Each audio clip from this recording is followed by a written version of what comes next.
자, 안녕하세요. 차원의 다른 수학학원 원장 문성호입니다. 제가 지금부터 수학 잘하는 법에 대해서 설명을 드리려고 합니다. 예, 맞아요. 수학 공부 열심히 하면 수학을 잘하게 됩니다. 근데 그 열심히를 어떻게 하느냐에 따라서 효율이 달라질 수는 있거든요. 그래서 제가 지금부터 그 효율을 최대한 뽑아내는 방법에 대해서 설명을 드리려고 합니다. 자, 첫 번째. 수학은 정의의 학문이에요. 그래서 요때쯤 학생들한테 제가 제일 많이 듣는 이야기가 뭐냐면, 선생님, 저는 개념은 되어 있는 것 같은데 심화가 덜 되어 있는 것 같습니다. 근데 여기서 심화라는 거는 보통 학생들이 이렇게 생각하는 것 같아요. 센 개념 원리 정도 그 선을 풀 수 있으면 거기가 개념이라고 생각을 하고, 그 다음에 일품, 블랙라벨 이 정도를 풀 수 있으면 보통 심화라고 생각해요. 저는 그러면 궁금한 건, 너는 왜 일품을 안 풀었니? 이게 궁금한 게 아니라, 야, 나도 수학의 개념이 다 되어 있지, 나도 내가 다 되어 있는지 잘 모르겠는데 어떻게 해서 개념이 다 되어 있다고 생각을 하는 거니? 사실 이게 더 궁금해요. 자, 이게 학생들 머릿속에 관계가 조금 잘못되어 있는 경우가 많아요. 개념과 문제 풀이의 관계가. 많은 학생들이 개념을 도구같이 생각을 합니다. 그 다음에 문제풀이를 이 도구를 통해서 하는 목적같이 생각해요. 그러니까 문제를 풀기 위해서 개념을 익힌다고 생각을 하죠. 이거 완전히 잘못된 생각이에요. 이 생각을 버리지 않으면 수학은 3등 내도록 막노동이 되기가 쉽습니다. 무슨 얘기냐면 이가 왔다 갔다 할 수 있어야 돼요. 수학은 어떻게 말하자면 개념이 전부 다예요. 수학은 개념이 전부 다인 학문이에요.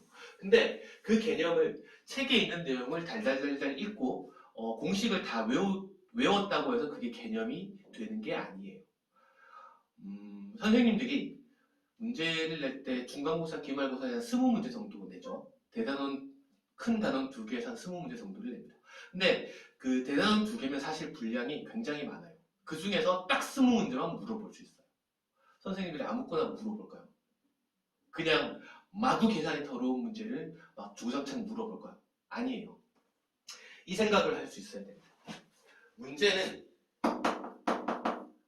출제 의도라는 게 있고요. 잘 들으세요. 출제 의도라는 게 있고, 이거하고 완전히 동의어는 뭐냐 하면 그 단원의 학습 목표예요. 그 다음에 이거하고 또 완전히 동의어는 뭐냐 하면 그 단원의 핵심 개념이에요. 자, 기본적인 개념의 학습이 끝났으면 문제를 푸는 거예요. 그죠? 근데 그래서 주구장창 문제를 풀고 수없이 많은 유형을 외워서 수학을 잘할 수 있게 되지 않아요. 여러분이 푸는 문제를 출제하는 선생님들은, 혹은 나중에 가서 수능 문제를 출제한 평가원은 언제나 학생들이 암기된 지식을 가지고 문제를 풀 수 있게 문제를 내지 않아요.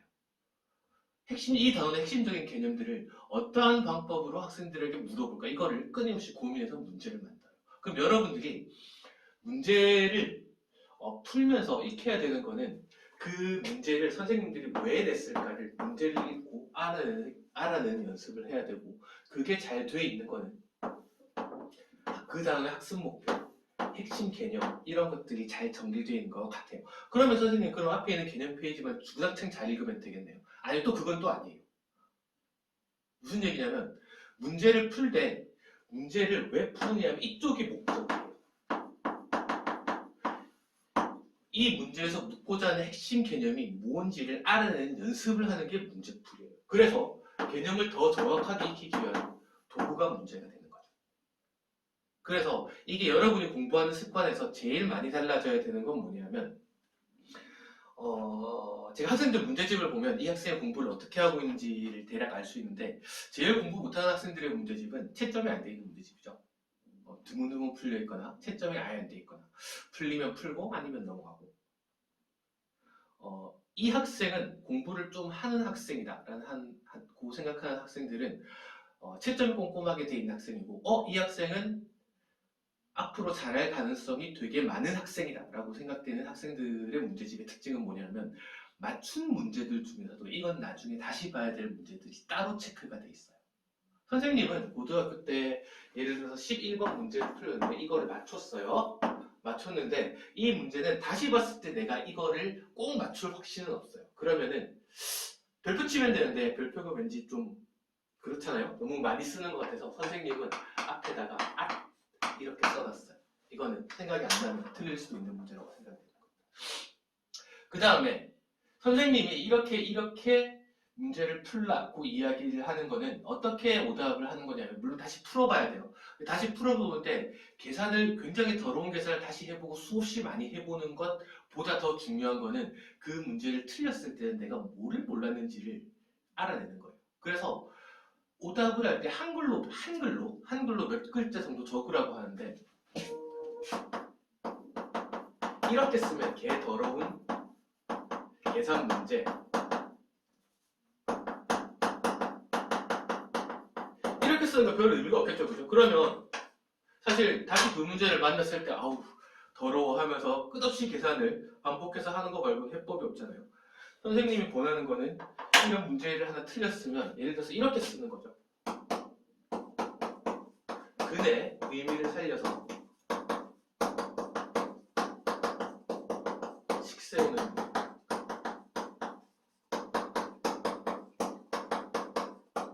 근의 의미를 살려서 식세우는 능력. 그 다음에 이거는 많은 경우에 어떤 거하고 친하냐 하면 인수 정리가 굉장히 잘 정리가 되어 있어요. 근의 의미를 살려서 식 세우는 능력이 식을 세우기가 훨씬 편안합니다. 그래서 이 문제를 만약에 틀렸거나 혹은 간단하게 억지로 맞췄으면 그 문제의 목표, 그러니까 그 문제 출제도 문제를 왜 냈나, 뭘 물어보기 위해서 문제를 냈나, 그 다음에 이 문제를 풀면서 니네가 익혀야 되는 학습 목표, 그 다음에 이하고 관련된 핵심 개념들, 이런 것들이 같이 정리가 되게 문제를 풀어야 돼요. 다시 이야기하지만 개념이 도구고 문제 풀이가 목적이 아니라 왔다 갔다 하는 거예요. 둘 다 안 좋아요. 선생님, 저는 개념이 왔다 갔다 하는 것 같습니다. 개념을 다시 공부해야 될 것 같습니다. 이러면서 무작정 개념서를 주구장창 눈으로 읽어대는 것도 학생들에게 크게 도움이 되지 않아요. 그 다음에 개념만 한번 쓰고 있고 공식 다 외웠으니까 하고 주구장창 문제를 풀어대는 그것도 막노동이에요. 왔다 갔다 할 수 있어야 돼요. 단 머릿속에 해야 되는 거는 이 문제를 풀어서 내가 알아야 되는 이 단원의 학습 목표, 핵심 개념이 어떤 건지를 끊임없이 읽어내는 연습을 하는 게 문제풀이 과정이 돼야지 이 문제를 푸는 만큼이 실력이 돼요. 두 번째 이야기를 좀 해봅시다.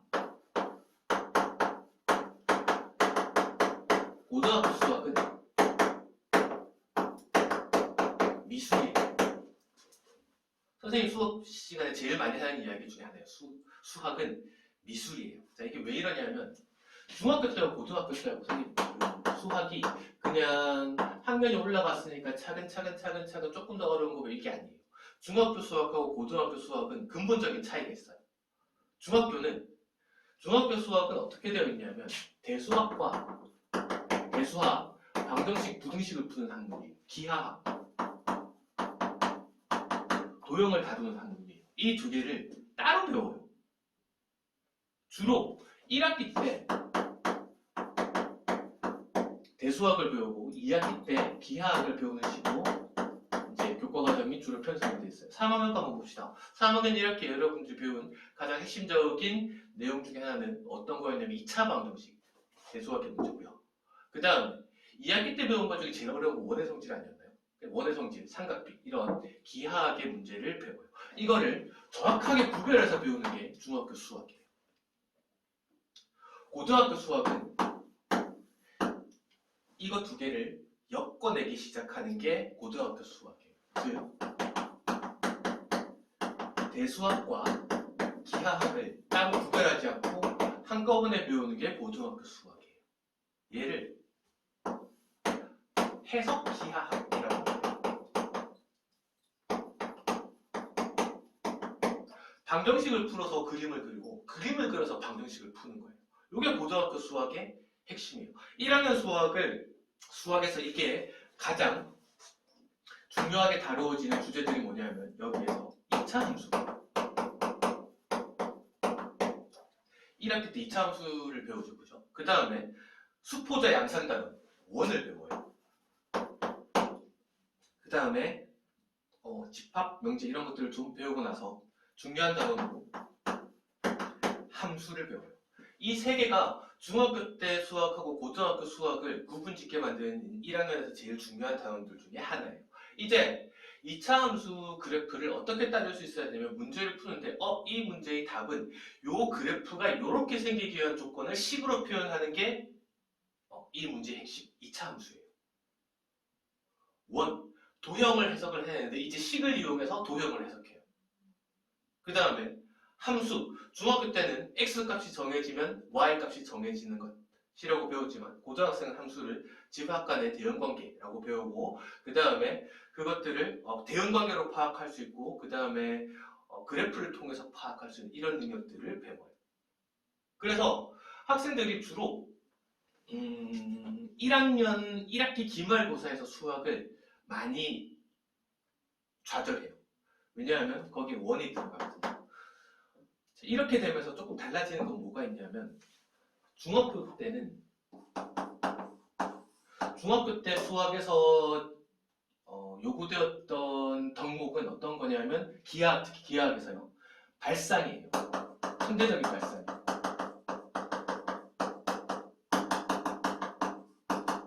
이게 어떻게 드러나는 거냐면 중학교 수학 문제 그런 거 많이 보시지 않았나요? 이게 밤새 풀어도 잘 안 풀리는데 도조선만 지세를 딱 하나 들어가고 나면 얘가 보자마자 풀려요.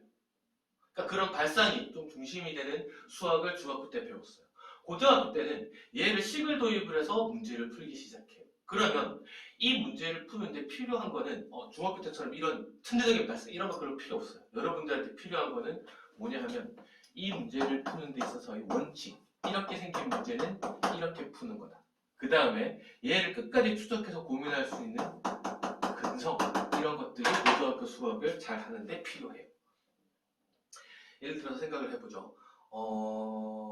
고등학교 1학기 기말고사에서 딱 망하기 좋은 학생들은 금방 보면 알아요. 뭐냐 하면 원에서 접선 문제 푸는데 판별식 쓰기 시작하는 학생은 저는 수학을 1학년 1학기 기말쯤 되면 크게 한번 데이겠구나 라고 생각을 합니다. 예를 들어서 원의 방정식에서 접선을 구하는 유형이 세 가지가 있어요. 뭐죠? 위의 점, 기울기, 밖의 점. 그 다음에 그 문제를 푸는데 판별식을 쓸 수 있어요. 쓸 수 있는데 그거는 어떻게 푸는 거냐 하면 이 문제의 기하학적인 요소를 완전히 배제하고 대수적으로 이 문제를 끝까지 다 조치했다. 그 생각을 하고 푸는 거예요. 그러니까 중학교 때까지 갈고 닦아왔던 계산 실력을 너무 믿고 있는 거예요. 근데 고등학교 수학에서 여러분들한테 요구하는 게 기똥찬 계산 실력이 아니에요. 그래프를 그리고 그 그래프상에 만나는 교점의 의미 이런 것들이 식으로는 어떤 의미, 기하학적으로 어떤 의미 이런 거를 왔다 갔다 하면서 생각할 수 있는 것들이 고등학교 수학이 여러분들한테 요구하는 능력이에요. 그거를 따라갈 수 있어야지 수학 실력이 느는 거예요.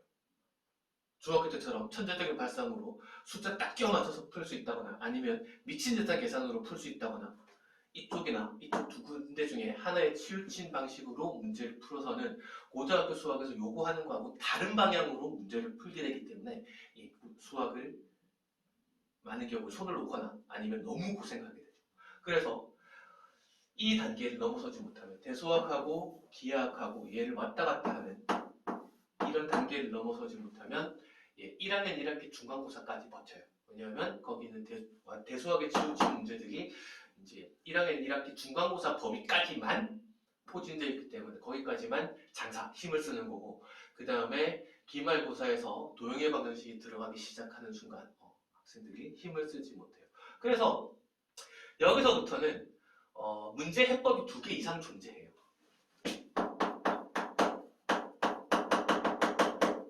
많은 경우에 그쵸? 생 계산으로 푸는 방법하고 그래프를 그려서 푸는 방법 2가지 이상의 해법이 존재하는 경우가 되게 많은데 고등학교 수학에서 여러분들한테 요구를 한 건 그려서 푸는 거예요. 다 계산해서 푸는 게 아니라 기하학적인 해법으로 문제를 풀어내는 거죠. 그 다음에 원하고 직선이 접할 조건을 찾으라고 하면 원의 중심부터 직선까지의 거리가 반지름으로 같다 혹은 원의 중심으로부터 접점까지랑 그 다음에 이 접선이랑 수직이랑 딱 두 개 중에 하나로 풀어요. 즉 그래프를 그리고 원칙에 따라서 문제를 푸는 게 고등학교 수학이에요. 그래서 일단 고등학교 수학을 잘하기 위해서는 숫자부터 쓰는 게 아니라 X축, Y축부터 그리는 습관을 들이는 게 여러분들이 고등학교 수학에서 살아남는 데 훨씬 유리한 방법입니다. 그래서 고등학교 수학은 미술이에요. 새카맣게 계산이 되는 그런 문제, 자기 문제풀이를 한 걸 보면 그래프보다 계산이 더 많다. 그러면 여러분들 조금 잘못 공부하고 있을 가능성이 많아요. 미술이라고 생각하고 보이는 대로 다 그리겠다고 생각하는 게 고등학교 수학을 살아남는 방법입니다. 특히 딱 이 체질이 어디서 완전히 개선이 돼야 되냐면 원방을 공부를 하고 있는데 내 답안지에 그림보다 글자가 더 많아요. 그러면 공부를 완전히 잘 못하고 있는 거예요. 공부하는 방법을 그려서 푼다면 완전히 바꿀 수 있어야지 여러분들이 고등학교 수학을 잘하기가 쉽습니다. 세 번째,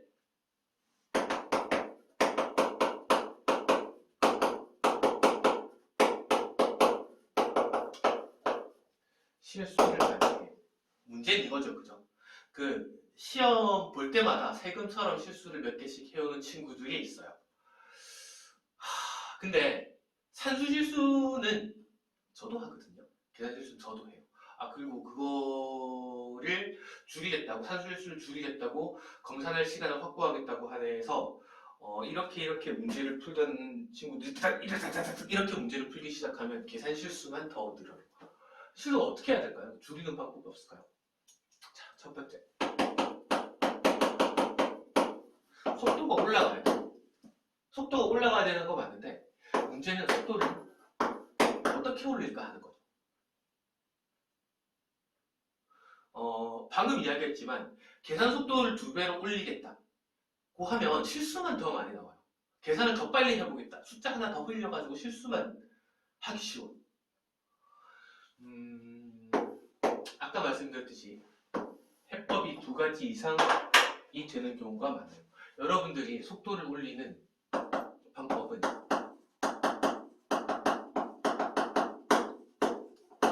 기하학적 해법에 또 집착하는 거예요. 이 문제를 내가 계산을 통해서 풀지 않고 그림을 그려서 풀겠다고 집착해보는 거예요. 그러면 안 보이던 숫자들도 보이기 시작하고 그 다음에 문제도 훨씬 빨리 풀리고요. 그 다음에 최초의 그림상 이렇게 요쯤 점이 있으면 이게 몇 컴마 몇 정도 나와야 될 텐데 그게 숫자가 얼토당토 않게 숫자가 다르게 나오면 그거 틀린 거예요. 그쵸? 그래서 속도를 올리는데 그림을 그려서 문제를 푸는 방향으로 속도를 올리는 습관을 들여야 돼요. 두 번째, 검산을 해야 되잖아요. 시간을 아꼈으면 검산을 해야 되는데 이걸 강조하고 싶어요.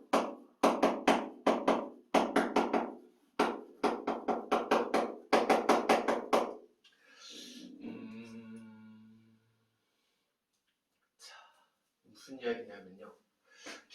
검산을 한다고 계산을 2번 하지 않는 거를 어릴 때부터 배웠어요. 그죠? 예를 들어서 선생님 2 더하기 3이 4라고 생각을 해가지고 문제를 틀렸어요. 다시 돌아와가지고 검사를 한다고 보여도 한번 이렇게 보이기 시작하면 얘는 계속 이게 맞는 것 같아요. 그런 경우 없나요? 난 되게 많은데. 자, 그래서 이거를 없애기 위해서 초등학교 때부터 여러분들이 검사하는 방법으로 뭐를 배웠냐면 역산을 하는 걸 배웠어요. 2 플러스 3이 5가 되는지 5가 된다고 계산을 해놓은 게 맞는지를 확인하기 위해서 5에서 3을 빼면 2가 되는지를 확인하는 방식으로 검산을 하는 방법을 배웠어요. 역산해 나가는 거죠. 그렇게 하는 걸 배웠어요. 그거는 왜냐하면 똑같은 계산 실수를 2번 하는 경우가 생각보다 많기 때문이에요. 이거를 고등학교 수학에서도 쓸 수 있어요. 선생님 사칙 연산이 별로 없어가지고 이제 그거 못하겠던데요. 자, 이거를 해내기 위해서는 여러분들한테 요구되는 거는 뭐냐면 또다시 정확한 개념이에요.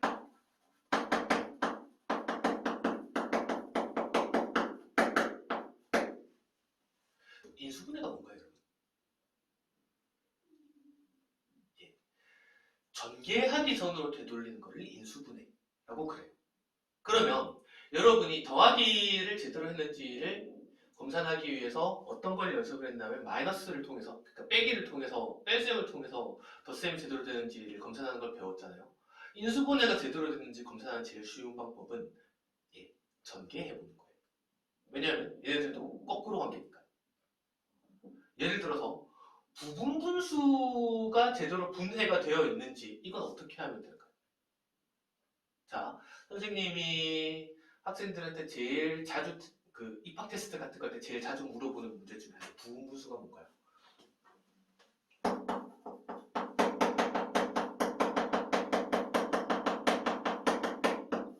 부분분수가 뭔가요? 많은 학생들이 얘를 주로 부분분수로 나누는 거요 라고 대답을 해요. 그건 틀린 얘기예요. 부분분수는 뭐냐면 통분의 역이에요.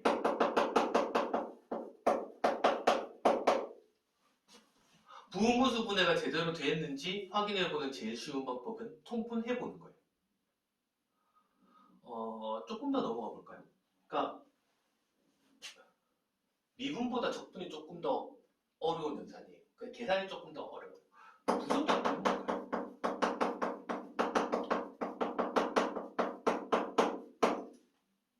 미분의 역이에요.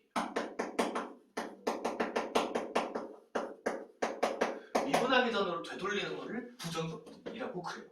그러면 적분이 어려운 연산인데 그걸 두 번 해서 똑같은 실수 두 번 하지 말고 이거에 대한 검사는 어떻게 하면 되죠? 미분하면 돼요. 그래서 검사는 단원 전체의 구조를 통해서 하면 되는데 이걸 가지고 올 수 있기 위해서 여러분들이 정리가 돼 있어야 되는 또 정확한 개념이에요.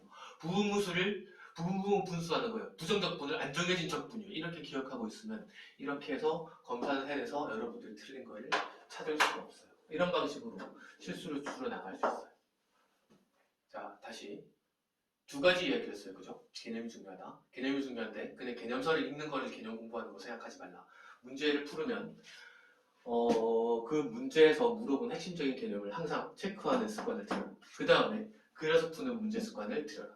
마찬가지로 실수를 줄이는 방법, 더 정확한 개념을 가지고 있어야 실수를 줄일 수 있고 그 다음에 그려서 풀어야 속도 올릴 수 있다. 이런 그쵸? 그냥 또 똑같은 얘기를 하고 있는 그쵸? 그려서 풀고 정확한 개념에 의해서 풀고 고등학교 수학을 잘하는 방법이 이것밖에 없어요. 자, 문제는 이거죠.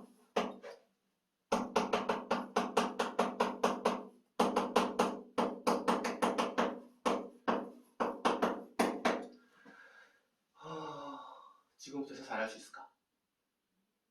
자, 선생님이 가르치는 학생들의 몇 명의 얘기를 좀 해볼게요. 가르친 지 몇 년 된 학생이 K라는 학생이 있었어요. 얘가 어떤 학생이었냐면 제일 처음에 고등학교 1학년 때부터 3학년 때까지 가르쳤어요. 1학기 예비고일하고 처음에 딱 받았을 때 이렇게 계산을 하더라고요. 2분의 1 더하기 3분의 1을 하는데 두 개를 더해서 5분의 두 개를 더해서 2 이렇게 계산을 하더라고요. 흔치 않죠, 그죠? 얘 수능을 100점 받았어요.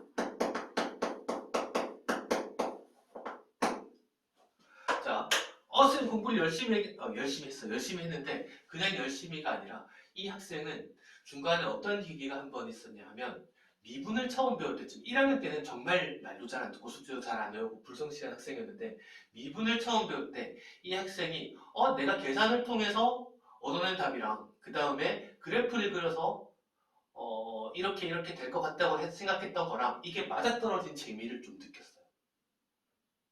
그런데 갑자기 수학이 재밌고 쉬운 과목이 있어요. 그 뒤에 그 방향으로 계속 열심히 공부를 했어요. 그래서 수능을 100점 받았어요. 물론 수학을 너무 열심히 공부한 나머지 수능에서 수학을 100 받고도 되게 좋은 대학은 못 갔어요. 나머지 과목이 좀 떨어져가지고.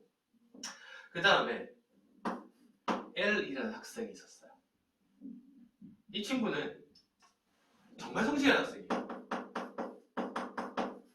근데 2학년 때까지 혼자 공부했어요.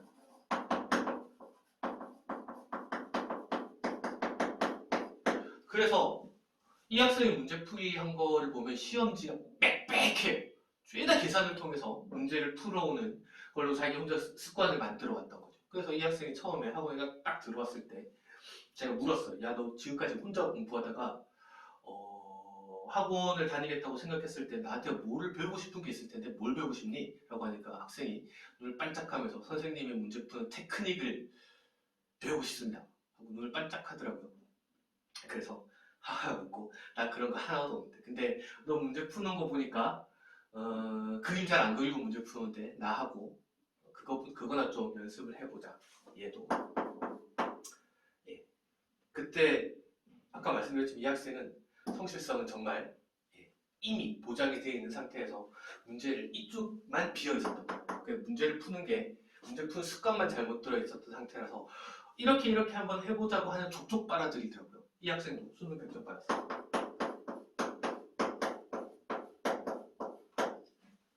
게다가 성실한 학생이잖아요.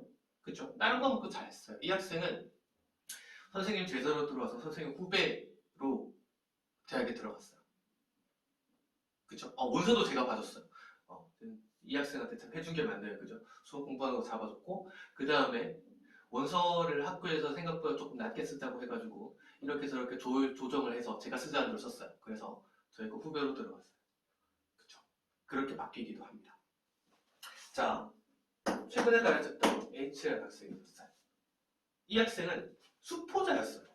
2학년 때까지.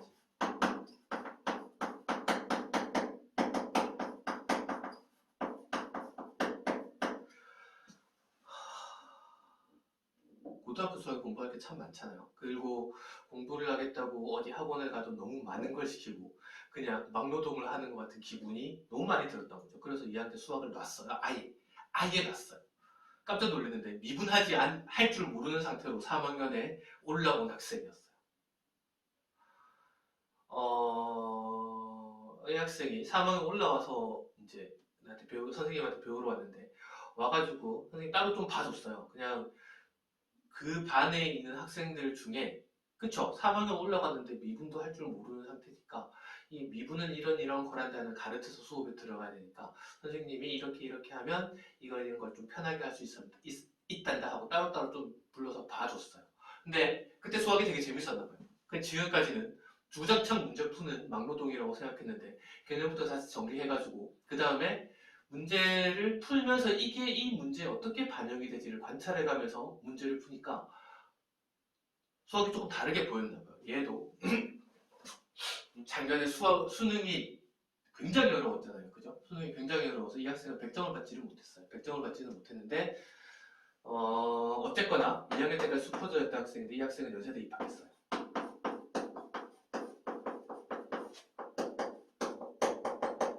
2학년 때 수포자 연세대 붙기는 쉽지 않아요. 그죠? 작년에 수능이 좀 쉽게 나왔으면 100점도 받았을 것 같은데 작년 수능 100점이 참 흔치가 않았어요. 바뀔 수 있어요. 바뀔 수 있고 오히려 저는 그렇게 생각하는데 이 학생이 여기 A 같은 학생이 혹은 여기 H 같은 학생이 빨리 성적을 어마어마하게 빨리 올릴 수 있었던 이유 중에 하나가 오히려 다르게 배워놓은 게 좀 적었기 때문에 다른 학원에 다니면서 이상한 걸 배워놓은 게 적었기 때문에 그쵸 자기 잡습관이 좀 없었던 거죠. 그래서 잡습관이 없어서 이렇게 하는 게 수학을 잘하는 방법이란다 라고 이야기를 하면 정말 철석같이 하나 듣고 믿고 따라오더라고요. 그래서 오히려 짧은 시간 내에 성적을 확 올릴 수 있지 않았나라고 생각을 합니다. 여러분들이 지금까지 수학 공부를 적지 않게 했어요. 적지 않게 했고 그 다음에 그거는 믿어요. 여러분들이 앞으로 공부를 열심히 할 거라는 의지는 있어야 돼요. 그게 없는 상태에서 무슨 수를 써도 수학을 잘 할 수 있게 되지는 않아요. 그러면 잘할 의지가 있으면 올바른 방법으로 공부를 하면 수학은 저는 정말 그렇게 생각하는데 수학을 잘하기 위해서 천재적인 머리가 별로 필요 없어요. 수학자가 되려면 천재적인 머리가 좀 필요해야 돼요. 필요해요. 왜냐하면 이미 짜여져 있는 책의 바깥을 상상할 수 있어야지 수학자가 되는 건데 수능 수학을 100점을 받기 위해서 여러분의 머리가 천재적일 필요는 없어요. 그냥 여러분은 원칙대로 문제를 푸는 거를 습관을 들이고 그 다음에 근성을 가지고 있습니다. 그러면 올바른 방법으로 수학을 공부하는 걸로 지금도 습관을 바꾸고 그렇게 해서 고등학교 수학에 잘 살아남을 수 있게 편안하고 즐거운 마음으로 고등학교 수학을 공부할 수 있기를 바랍니다.